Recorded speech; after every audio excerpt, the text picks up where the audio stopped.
بسم الله الرحمن الرحيم. الحمد لله حمدا كثيرا طيبا مباركا فيه كما يحب ربنا ويرضى. أشهد أن لا إله إلا الله وحده لا شريك له وأشهد أن محمدا عبده ورسوله الناصح الأمين.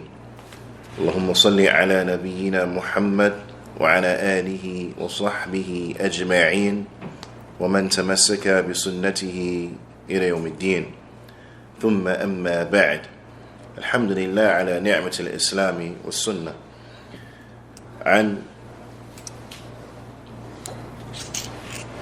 سفيان بن عيينة عن عمرو بن دينار عن أبي قابوس مولى عبد الله بن عمرو عن عبد الله بن عمرو بن عاص رضي الله تعالى عنهما أن النبي صلى الله عليه وسلم قال: الراحمون يرحمهم الرحمن ارحموا من في الأرض يرحمكم من في السماء. وقال العلامة الشيخ صالح عبد العزيز آل الشيخ: العلم رحمة، نتيجته رحمة في الدنيا وغايته رحمة في الآخرة.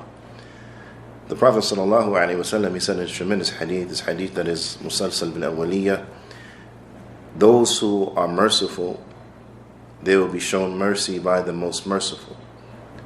Show mercy and be merciful to those who are in the earth, and the one who is above the heavens will show you mercy.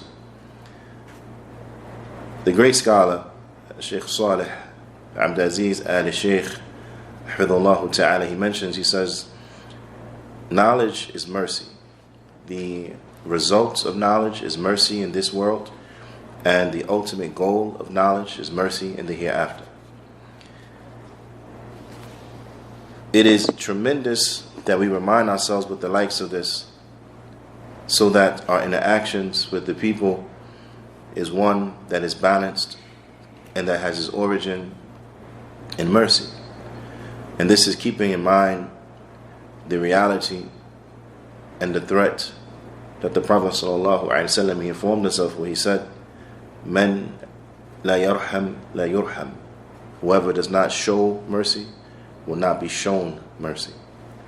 So it is incumbent that we remember the likes of this al-jaza min jins al-amal, that the punishment will be appropriate in accordance to the crime. So those who are seeking and looking for mercy, then from the means in which that is attained is by showing mercy and being merciful themselves. We have reached the 13th hadith عن حمزة عن أبي حمزة عن أبي حمزة أنس بن مالك رضي الله تعالى عنه خادم رسول الله صلى الله عليه وسلم عن النبي صلى الله عليه وسلم أنه قال: لا يؤمن أحدكم حتى يحب لأخيه ما يحب لنفسه. حديث متفق عليه. The Prophet صلى الله عليه وسلم, as it comes in a hadith of Abu Hamza Anas bin Malik radiyallahu ta'ala anhu, he was the servant of the Messenger of Allah sallallahu alayhi wasallam. He narrated on the Prophet sallallahu alayhi wasallam that he said, none of you truly believes until he loves for his brother what he loves for himself. This hadith has been collected by Al-Bukhari and Muslim. Hadith is agreed upon, muttafaqun alayh. When we look at this hadith, we see that the Prophet sallallahu alaihi wasallam, he began this hadith by saying, "La yu'minu ahadukum," that none of you believes. Naam, that none of you believes.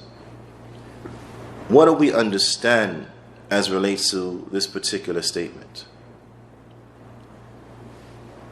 The Sheikh Abdul Muhsin Al-Abbad Al-Badr Hafidhahullah ta'ala, he mentions, and likewise others from the ulama, like Shaykh al-Islam Ibn Taymiyyah, they mention that what is intended here, or what is negated here, is the completion of Iman, where it says, La yu'minu ahadukum, that none of you believes. And this is why it's typically translated as, none of you truly believes. Because what is meant is that none of your belief will be complete. None of your belief will be complete. Naam. Also, as Shaykh Salih Abdis al-Shaykh, he mentions, he says that هذه الكلمة, that this statement, لا يؤمن أحدكم, that none of you truly believes, تدل على أن ما بعدها مأمور به. It points us to the fact that that which is mentioned after it is something that we are commanded with. Now, that which is mentioned after this statement, none of you truly believes, whatever comes next is something that we are commanded to do. But the question comes now, is this command a command that is due to that affair being recommended, or is this a command due to the fact of what is commanded is obligatory? So is this, what comes next, is it that which we are recommended to do, or that which we are obliged to do? Now, because at this point it can go either way. It could be a command because that thing is obligatory, or it could be a command because that thing is recommended. Now, so in order to better appreciate and understand the gravity of what comes next, we have to know the answer to this particular question. Is this command upon a recommendation, or is this command upon an obligation? Now, and to show you why it is incumbent that we know that what is meant by, or what is negated, is the completion of Iman, right? That helps us in identifying which of the two it is. And this is an illustration to show you that the benefits that are extracted from a text, whether it be an ayah or a hadith, you will find that there are many aspects of it. There are many angles to the benefits that are extracted that, once brought all together, will help us better understand the meaning in totality of that particular ayah or that particular hadith.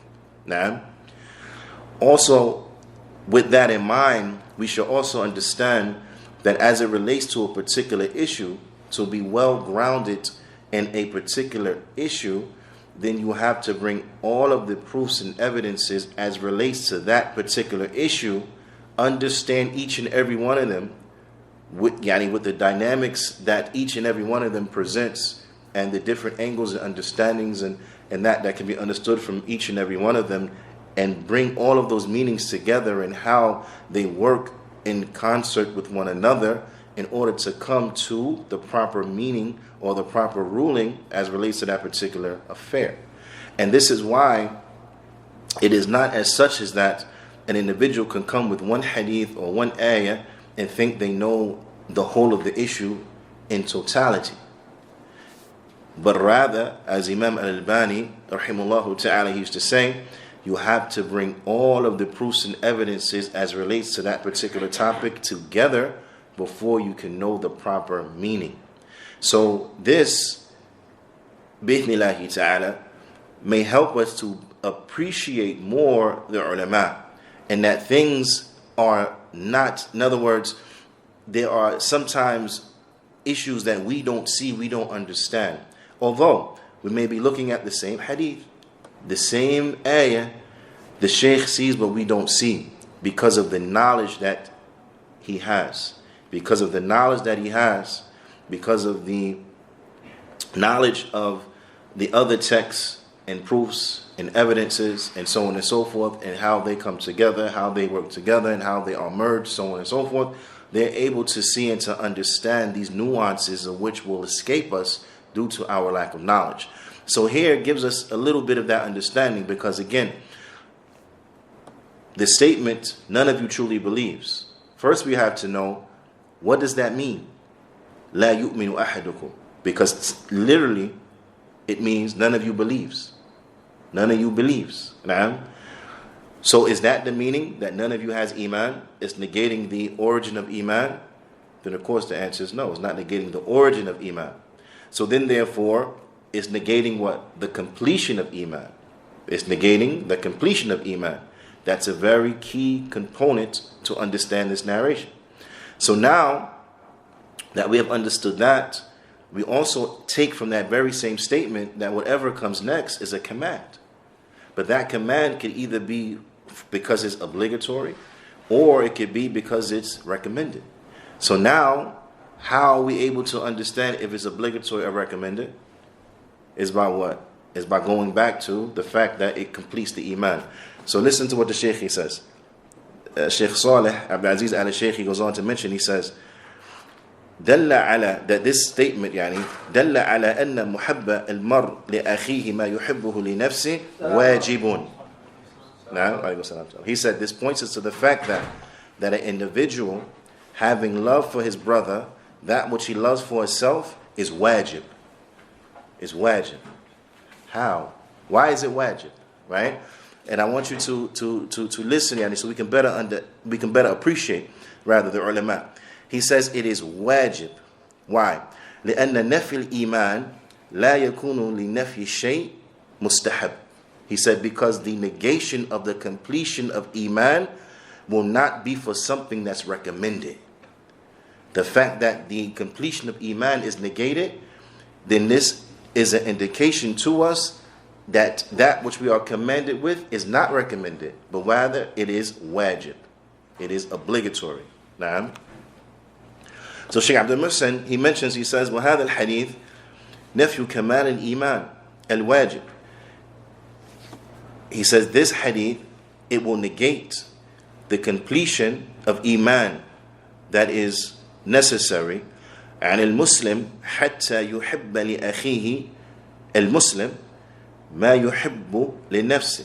That the Muslim, the completion of his or her Iman will be negated until they love for their Muslim brother what they love for themselves.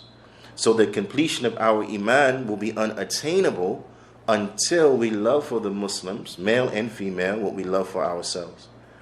The Shaykh, he says, وَذَلِكَ فِي أُمُورِ الدُّنْيَا وَالْآخِرَةِ. And this is very important to understand. He said, and this is as relates to the affairs of the dunya and of the akhirah. It is as relates to the affairs of this world and of the hereafter. نعم. ويدل في ذلك أن يعامل الناس بمثل ما يحب أن يعاملوه به. And this, Allahu musta'an, Allahu Akbar, right? He says is that also what this necessitates is that what? And what enters into this is that we have to treat the people in a manner in which we love that we be treated. In other words, that an individual has to interact with the people in a manner in which they themselves love to be interacted with. That we treat others how we want to be treated. Naam, that we treat others how we want to be treated. So I want you to reflect upon this now. Because remember, this is a book of qawa'id. This is a book of principles. This is a book that outlined the usul of Ahl Sunnati wal Jama'ah. Naam. When it comes to refuting the one who has fallen into opposition, right? You'll find that the ulama, even when they have to refute an individual due to their deviation or due to their error, they apply this narration. They apply this narration that none of you truly believes until he loves for his brother or he loves for themselves. Nah? And this is important for us to understand because rudud, refutations, then they are from the religion. Naam, al-rudud babun min abwab ad-din. They are a subject from the subjects of the religion. It is a must, and when we need it, we have to use it. And it has its guidelines. Now, and you find the ulama, they stick to these guidelines. And those who are upon the way of the ulama, those who are upon the way of the ulama, those who are upon the way of the Sahaba, you find that they stick to the guidelines even when refuting. Even when refuting. Now, why? Because they love for their brother, but they love for themselves. So they refute in a manner that they themselves will want to be refuted if they fell into error. Now, they refute in a manner that they themselves will want to be refuted. They correct in a way that they themselves will want to be corrected. So you find the ulama, when they refute against individuals, now when they refute individuals for an error or for something they have fallen into from bid'ah and so on and so forth, they keep it restricted to what? To the point at hand. This is one. They keep it restricted to the error. Right? They don't speak in general, ambiguous terms. They don't speak in terms that need to be decoded. But rather they mention exactly what is the point of deviation, what is exactly the mistake, right? And because of the clarity, and they bring the precision that you will find the ulama, they will quote from the very same statement that the one who is in opposition made. They will bring his statement, or they will bring where it was written in that individual's book, and say this was the statement written on page so and so in book such and such, where this individual says X, Y, and Z. So it's clear. There is no ambiguity. What's the issue? No, your issue is clear. It's spelled out right there. And then they explain and break it down why that is wrong. This is a great benefit. This is brotherly love. Why? Because if one of us were to fall into an error, fall into a mistake, would you love that someone just comes and says, don't take from him? Why? He has issues. What issues? He has issues. Don't take from him. Would you like someone to treat you like this? You'll say no, that's not fair. What do you mean? If someone told you that to your face, actually you got issues. The first thing that you're going to say is, what issues? Let's go back. I'll give you a simple example. If let's say we were eating, right? Let's say we were eating, and then I gestured to you from across the ma'idah that you got something on your face, right? Wipe your face. What's the first thing you're going to ask me? Where? Say here, right? You want me to narrow it down. If I say, you got something on your face, you're going to say, where? Where's that? Right? Because you want me to narrow it down. You want to know, is it here? If it was right here, I'm going to wipe here. If it's right here, I'm going to wipe here. Where is it? Because you want to correct it. You want to rectify that. Right? So if someone comes to you and say, you got issues, the first thing you want to know is, what issues? Please tell me. So why? So I can fix them. Right? This is how the people of the Sunnah interact. This is how the people of the Sunnah interact. If there's an issue, I'm going to tell you what the issue is in detail. If I can't tell you what the issue is in detail, then I am not going to say anything. Because I wouldn't want you to treat me like that. I wouldn't want you to interact with me like that. So if I can't tell you in detail, this is the issue right here, then I'm not going to say anything. Right? If I have just su'ul dhann, I just got suspicion about you, got some bad thoughts about you, I don't trust you for whatever reason, I can't say, man, I don't trust you. Why? I don't know, just I don't feel in my stomach, I don't trust you. You're going to say, astaghfirullah, I gave you no cause and reason, justification not to trust me? What do you mean? Astaghfirullah. You want somebody to treat you like that? No, it's like, you ain't even give me a chance. What do you mean? SubhanAllah, this how brothers treat, this how you going to treat your brother? You don't want to be treated like that. And likewise, so you find, even when refuting someone, you have to what? You have to be just. You have to be clear. You have to present exactly, this is the problem right here. You could put your finger on it. This is the problem right here. When you said this, this is the problem. When you did this, this is the problem.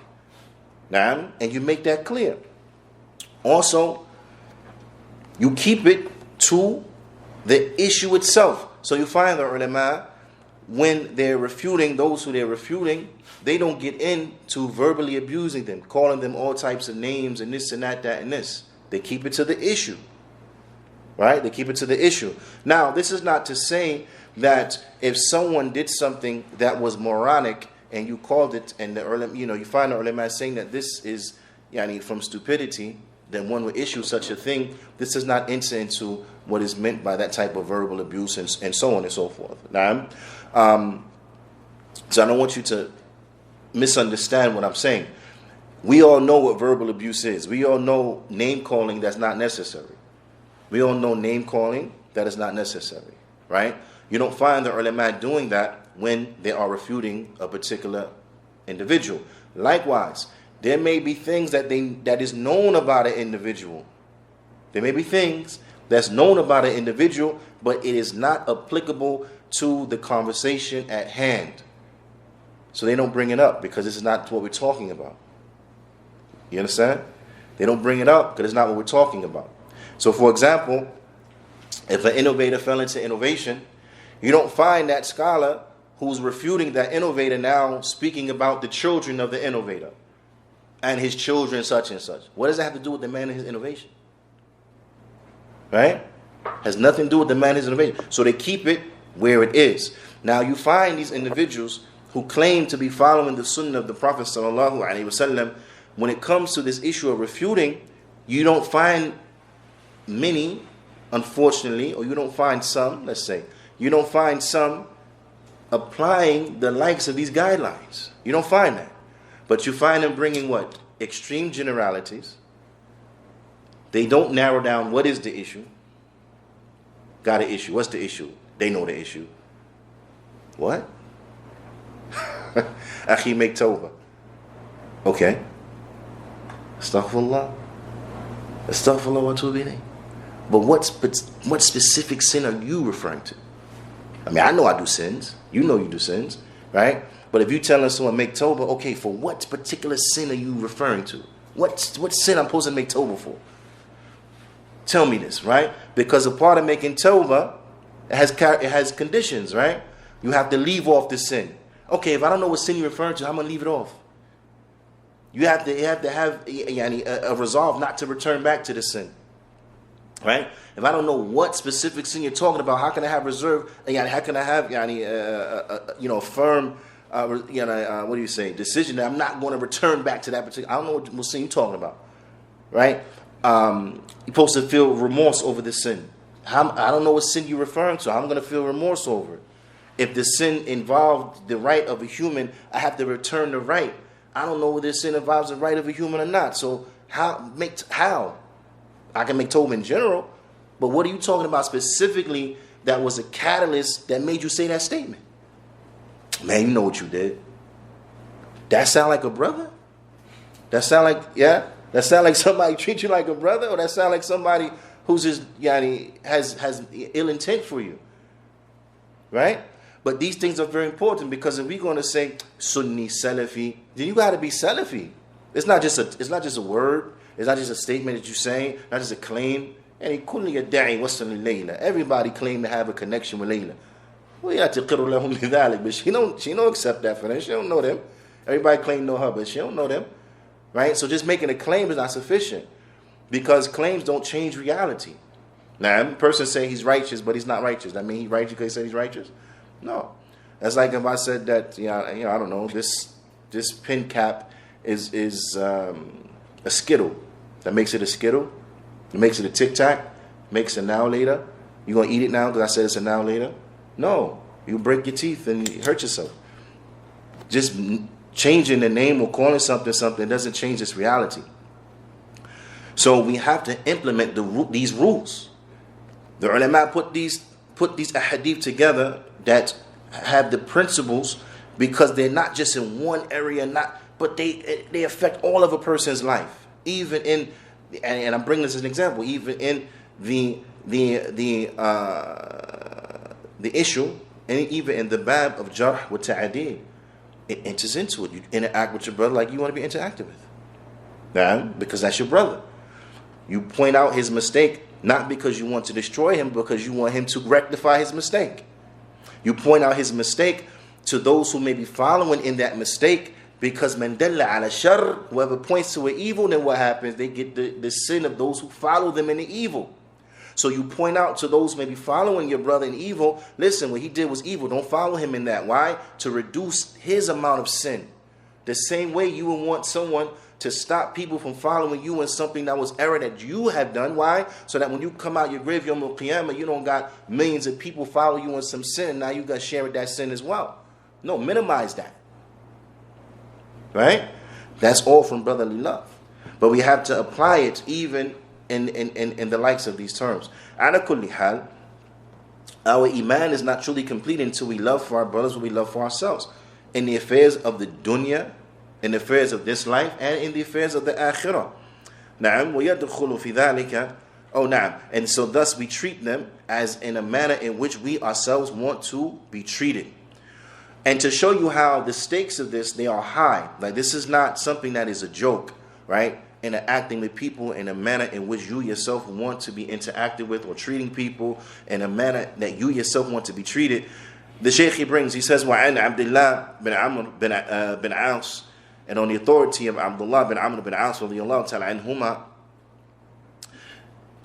mentioned في الحديث طويل, in a long hadith, the Prophet sallallahu alaihi wasallam, he said, فَمَنْ أَحَبَّ أَنْ يُزَحْزَحَ عَنِ النَّارِ وَيُدْخَلَ الْجَنَّةِ.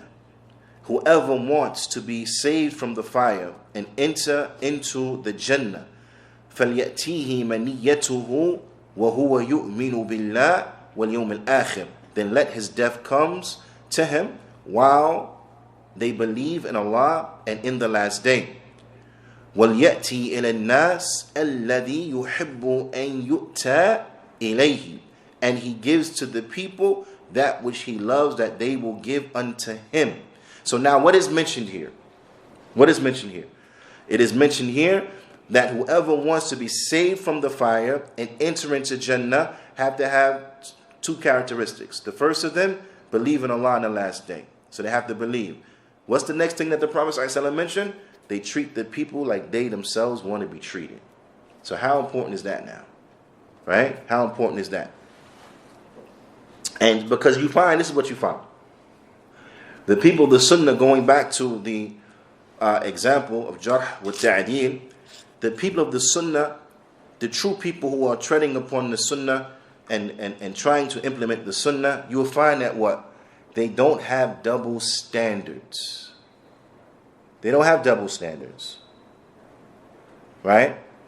Because anybody who will treat you away, but then they want to be treated differently, this is an illustration of what? A double standard. It's a standard for you and another standard for me. A standard for y'all and another standard for me and those with me. You understand? The people upon the Sunnah, this is not their way. This is not how they interact. This is not how they interact. Allah subhanahu wa ta'ala, in His noble book, Allah subhanahu wa ta'ala, in His noble book, He censors individuals who have this type of ill behavior. Allah ta'ala, He says, وَيْلٌ لِلْمُطَّفِّفِينَ. Woe to the mutaffifun. Naam, who are these mutaffifin? Naam, or these mutaffifun, who are they? They are those who they give less in measure as relates to others. Naam, they are those who they give less in measure and weight as relates to the rights of others. Allah Ta'ala goes on to explain who they are. وَيْلٌ لِلْمُطَّفِّفِينَ الَّذِينَ إِذَا اكْتَالُوا عَلَى النَّاسِ يَسْتَوْفُونَ. Those who, when they have to receive by measure from men, they demand their right in full. When it's time for them to get their due, they want theirs in full. When it's time for them to get paid, they want to get paid in full. Right? وَإِذَا كَالُوهُمْ أَوْ وَزَنُوهُمْ يُخْسِرُونَ. But when they have to give by weight or measure to others, they want to give them less than what is due. When it comes to them, they want theirs in full. When it comes to others, they cheat them a little bit, 90%. But they want 100%. Right? This is a blameworthy characteristic. Allah Ta'ala, He says what? وَيْلٌ لِلْمُطَفِّفِينَ. Woe unto them. Woe unto them. Because this is not from our way to have the likes of these double standards. Because double standards is an illustration of what? Of misguidance. This is not correct. This is wrong. This is an error. Now, وقال الحافظ ابن رجب, he mentions, he says, والحديث حديث أنس يدل على أن المؤمن يسره ما يسر أخاه المؤمن. He says this hadith points us to the fact that the believer, he is made happy. He is made happy by that which brings joy to the fellow believers. Now I want you to reflect on the likes of this narration and how reaching its benefits are. And especially in the climate that we're living today here in America and across the world, of racial injustice and prejudice, racism, so on and so forth. Now, and the reality is that only Islam applied will destroy racism. Only Islam applied will destroy racism. And I want that to be very clear. Because we don't live in a bubble, right? We don't look at the world through rose-shaded lenses to believe that they're not Muslims who are racist. They are. Why? Because in that particular issue, they're not applying Islam. They're not living by what Islam commands them to be and to live by. Okay? So this is why you may have individuals going to some masajid and they give salams and no one returns their salams. Why? Because the hue of his skin is too dark for you. You don't like that? Right? So he give you salams, you don't want to return his salams? We don't like the black people here. We ain't give you no salam. Would you want to be treated like that? If you gave somebody a salam, do you want them to look you in your face and not say nothing, or you want them to return your salams? If you gave someone salams, you want them to look you in your face and before returning your salams ask you, are you Muslim? Ya subhanallah. What do you mean? Right? Or would you feel a little disrespected by, such an absurd question? Right? When you apply this hadith, you realize in light of this hadith, there's no room for that type of behavior. And likewise on the flip side, right? If a person comes into a masjid and they're, too white, they don't say, man, get out of here. Assalamu alaikum. You look at them, whatever. You Muslim?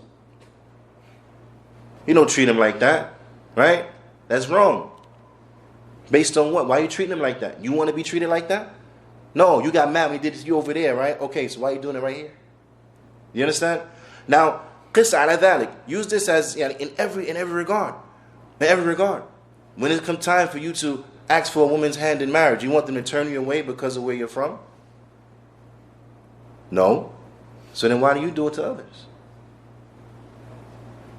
Right? When you speak with people, do you want them to speak to you in a disrespectful manner or respectfully? So why do you speak in disrespectful manners to others? This enters into everything, because as Muslims, and I really want us to understand this, what makes the believers happy makes other believers happy. And have we reached that level when a believer wins, a believer winning, no matter where in the world, makes us happy? Have we reached that level where when their pain is our pain, their joy is our joy? We want to see them succeed like we want to succeed. Have we reached that level of Iman? Because being upon the Sunnah is not that we just say these things and rattle off these texts and then that's it. But is that we apply them. Is that we apply them and we reach this level. Is that we're trying to reach a high level in Iman. If a person says that they are a Salafi, right? What does that mean? That you are upon the way of the Qur'an. You're upon the way of the Sunnah. You're upon the way of the Sahaba. Okay, the Sahaba, they were those that had low Iman, weak Iman. No, they had high Iman, strong Iman. Now, they were the best of the believers. So if you truly try to be upon their way, then you have to strive to have what? High Iman, taqwa, fear of Allah subhanahu wa ta'ala. Do we categorize the Sahaba as being those who didn't fear Allah? No, they were from those who feared Allah the most out of the Muslims. The generation who were the best of the generations. So we have to have a concern to strive, a concern to cleanse and clean our soul, a concern to have high Iman, a concern to have high moral conduct, so on and so forth. This is of extreme importance, right? So are we happy by what makes the Muslims happy? نعم. وَيُرِيدُ لِأَخِيهِ الْمُؤْمِنِ مَا يُرِيدُهُ لِنَفْسِهِ مِنَ الْخَيْرِ. Do we want for the believers from good what we want for ourselves?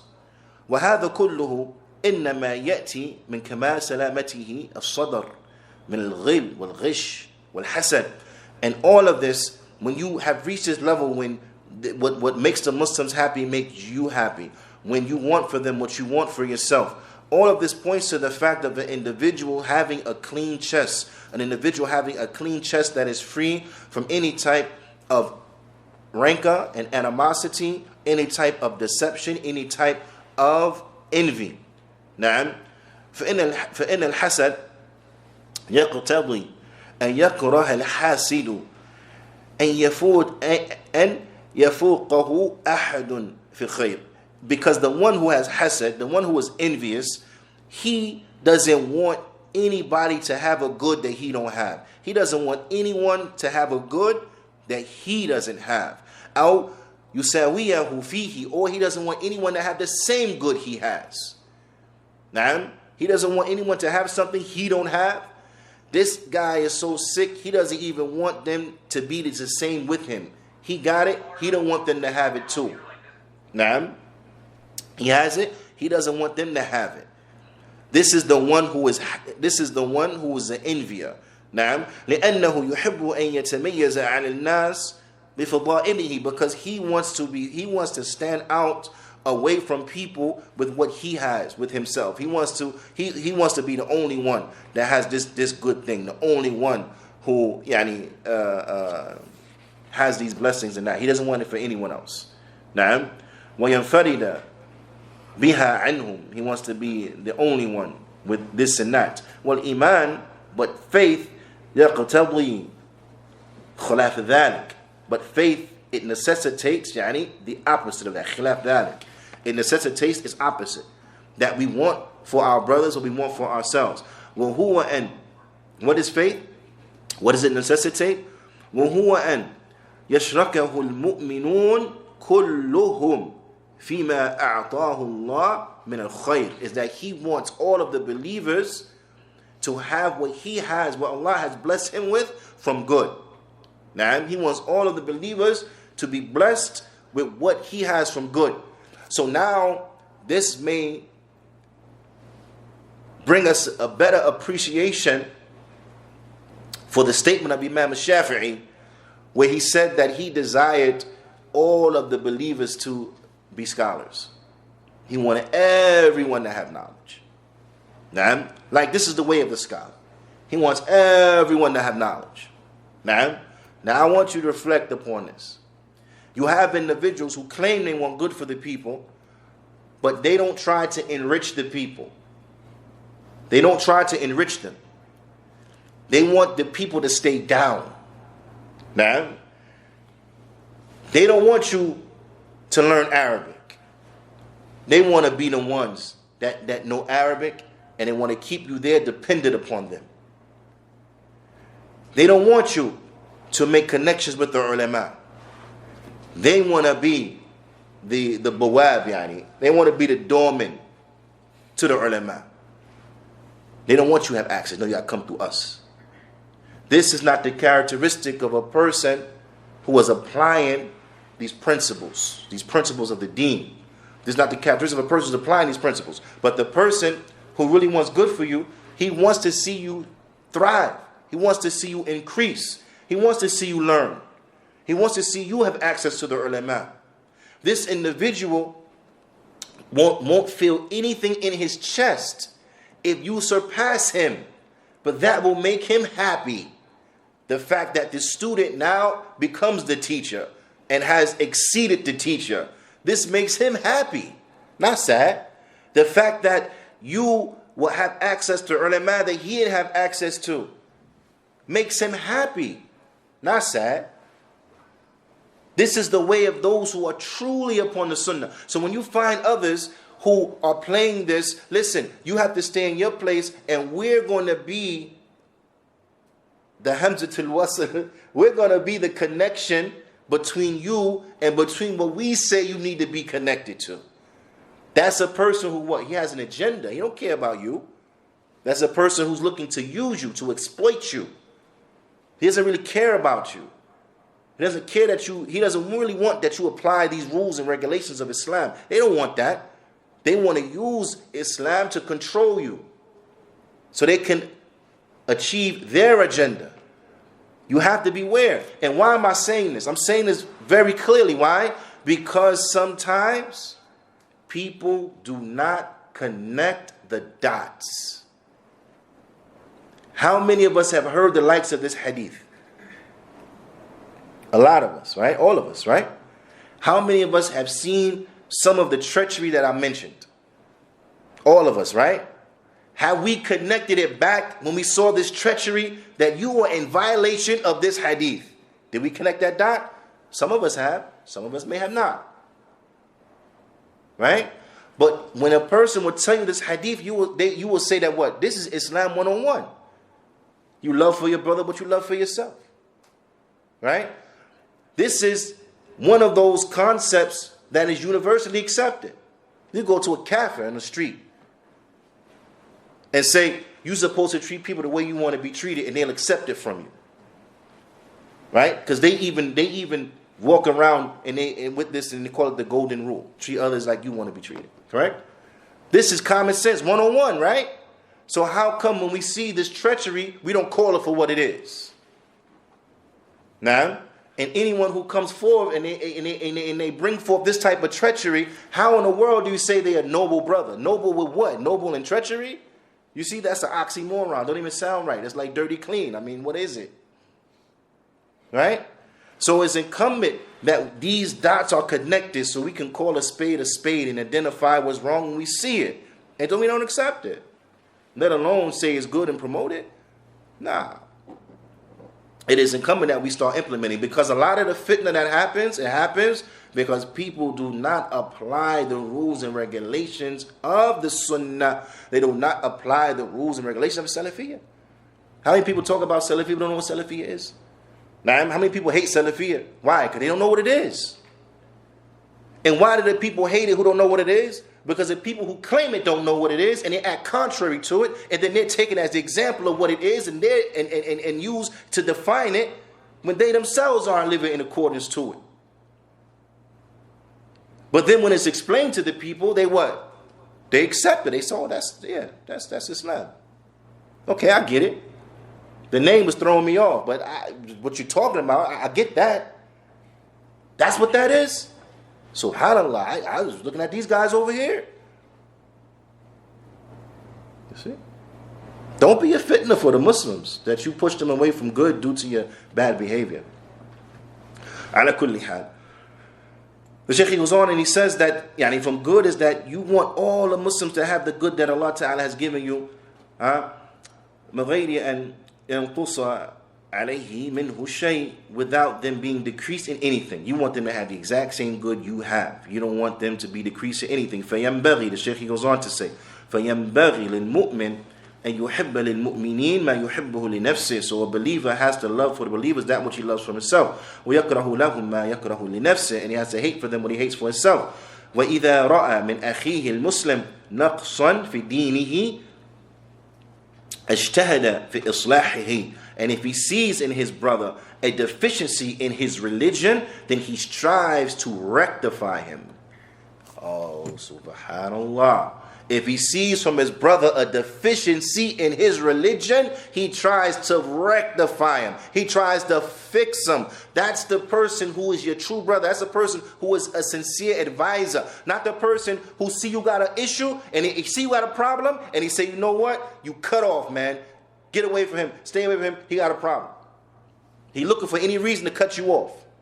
Any reason to get rid of you. Any reason to drop you. That's contrary to this.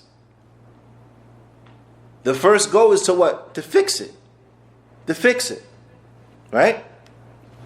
This should be the way. You strive to fix it. You strive to bring rectification. If that can't be accomplished because the person is obstinate upon what they're upon, then you take it to the next level and you apply what is appropriate. Okay? But the default is not amputation. That's not the default. You wouldn't want to treat your pinky like that. So why are you treating a whole human being like that? This necessitates that we have to strive to make sure that the believers are upon the good in their aqeedah, they're upon the good in their ibadah, they're upon the good in their character, that they are upon what is correct, they believe correctly. So the fact that we see our brothers believe it incorrectly, that doesn't sit well with us. We can't let that slide. We have to talk about these issues. The fact that we see our brothers and they are praying in a manner that's incorrect or worshiping Allah in a manner that's incorrect upon bid'ah, that does not slide for us. We have to make sure they're not upon bid'ah, that they're upon sunnah. Now, when we see our brothers and their character is not the way it should be, that doesn't fly for us. We have to make sure that they're upon the way of the Prophet ﷺ as relates to their character. Now, this is why those who are upon the sunnah, the ulama, they are so passionate about these things. Why? Because they don't want to see the Muslims upon incorrect beliefs. They don't want to see the Muslims upon bid'ah. They don't want to see the Muslims upon superstitions and so on and so forth. They want them to be upon that which is correct. So anyone who comes and says, I don't want you to talk to me about no bid'ah, then we can never accept that. Why? Because I want good for you. And you don't even know what is good for yourself. So I'm not going to go based upon your assessment of the situation, but I'm going to give to you what I know is good for you, even if you don't realize it. Bid'ah is not acceptable. Period. Believing incorrectly is not acceptable. Period. Not being upon the sunnah of the Prophet ﷺ is not acceptable. Period. So no, I'm not going to accept it from you because I don't accept it for myself. It's not acceptable. You have to be upon the sunnah of the Prophet ﷺ, and we're going to strive hard to educate and convey that to you. Period. This is the manner. This is the manner. So the believer, he is not one who is going to leave the believers and watch them fall into destruction while they're lookers and just passively watching. No, but they're going to try to rectify that situation. There's so much that could be said, and this enters into so many things. Inshallah ta'ala, this is food for thought, so as to look and to reflect and to think about as relates to this particular hadith and how it's applicable to so many aspects of our worldly life and so many aspects of our deen, of our religion. The Shaykh, he extracts some benefits from this hadith. He only brings 4. And as we know, there are many benefits, but he highlights 4 benefits from this particular hadith. The first of the benefits is that verily it is incumbent upon a believer that he loves for his brother what he loves for himself, and that he hates for his brother what he hates for himself. Now, and that's in general. We love for our brothers what we love for ourselves in every affair. Now, that they are upon good like we want to be upon good. We treat them good like we want to be treated good. Speak to them good like we want to be spoken to. So on and so forth, to the end of it. That we interact with them the way we ourselves wanted to be interacted with and treated. And that we hate for them, we hate for ourselves. We don't want to be hungry. We don't want our brothers to be hungry. We don't want to be thirsty. We don't want our brothers to be thirsty. We don't want to be homeless. We don't want our brothers to be homeless. right? We don't want to be upon bid'ah. We don't want our brothers to be upon bid'ah. We don't want to be upon shirk. We don't want our brothers to be upon shirk. We want to, to the end of it, right? But also this hadith, the second benefit is that there is الترغيب في ذلك. It is encouraged. There's an encouragement to be like this, to love for our brothers what we love for ourselves. Where's that encouragement? Another benefit. Where's that encouragement? In the fact that the completion of Iman is negated for the one who doesn't do this. The fact that the completion of Iman is negated, this is an encouragement now for us to do it, because we want our Iman to be completed. So treating our brothers good is what? Is being good to ourselves. Because this is how our Iman gets completed. Wanting our brothers to be happy is what? Is how we get to be happy, because we want our Iman to be completed, and that's what's going to make you happy. Right? Nah. You're saying number 2 is what? Number 2 is that it's an encouragement for us to want for our brothers what we want for ourselves. Encouragement. Yeah. It's an encouragement. From the standpoint that what? That our Iman will not be complete until we want for our brothers what we want for ourselves. So this is an encouragement for us to want for our brothers what we want for ourselves. Motivator. It's a motivation. Yeah, it's a motivator. Ascent. Now, the third benefit is that أن المؤمنين يتفاوتون في الإيمان. نعم. And I'm just going to mention this just briefly, just so we can see just the beauty of this. Is that this is an indication that the believers are different in Iman. This is an indication that the believers are different in Iman, meaning on different levels. That some have stronger Iman than others. Some have Iman that's more complete than others. This is very significant. Why? There are 2 groups I want to highlight from the people of innovation. They believe Iman is one thing. There are no levels. It's just one thing. They are the Khawarij and they are the Murji'ah. That's why extracting this point of benefit is vital, because it shows us that the Muslims have different levels of Iman, some stronger, some higher, some, you know. So the Khawarij say Iman is just one thing. Either you have it or you don't. You do a sin, all of your Iman leaves. You a kafir. Right? Why? What led them to that, to being astray like that and to being confused like that, is because they think Iman is one thing. It's just one thing. They don't know. It's levels. They don't know. Some people have better Iman than others. They don't know. Some people have stronger Iman than others. Some people have more complete Iman than others. They don't understand that. So this is what led them to their innovation on this side. On the flip side, the Murji'ah, they say, no. Iman is one thing. If you got it, you got it. And nothing can harm it. So if you got it, then your Iman is the same like the Iman of Abu Bakr, same like the Iman of the angels. Because if you got it, you got it. Is that correct? Of course not. Right? But what has led them to go astray is what? They don't understand the concept. They don't understand what is Iman. That Iman is not just one thing. That either is there or is not there. But Iman is of levels. It increases, it decreases. That point is of extreme importance, because when you understand that point, it will save you from falling into the likes of this innovation of the Khawarij and of the Murji'ah. Now, so Shaykh Abdul Muhsin, he brings out this point. Why? Because it's of extreme importance. It's of extreme importance. You can't be upon Sunnah if you don't understand this point. Now, and where do we get that from? This hadith. Which again shows us and gives us an appreciation of the ulama. How many times have we read this hadith? They are from amongst us those who memorize this hadith. Okay, has this point ever jumped out at you, that this was extracted from this hadith? So the ulama see what we don't see. We could be looking at the same thing, could have read the same page. They see what we don't see. Why? Because of their knowledge, the depth of their knowledge. Now, and the last point that he mentions is that at-ta'bir bin akhi, is that the fact that the Prophet ﷺ, he utilized brother, right? It shows us in there that there is an affection, that the Muslims should have affection for one another, right? And I want you just to contemplate on this, affection for one another. where you have love, concern for one another. This is how the Muslims are supposed to be, right? And for this and that which is pointing to this fact, the Prophet ﷺ used the word brother, that you love for your brother. Because the believers are brothers. Verily the believers are nothing but brothers. Because we're brothers.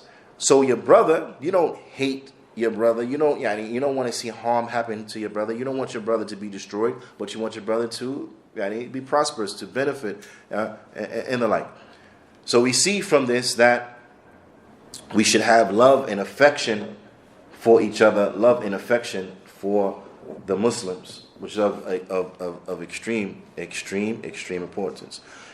Inshallah ta'ala, let us reflect over the likes of this hadith and the benefits that are contained therein, and how it is beneficial in our worldly affairs and in affairs of our hereafter. Is beneficial to our worldly affairs and to our religion. So much benefit, but we'll leave it at that point. And then the Shaykh, he goes on to get into the next hadith. But we will stop here. فنكتفي بهذا القدر. وصلى الله وسلم على نبينا محمد وعلى آله وصحبه أجمعين. وجزاكم الله خيرا.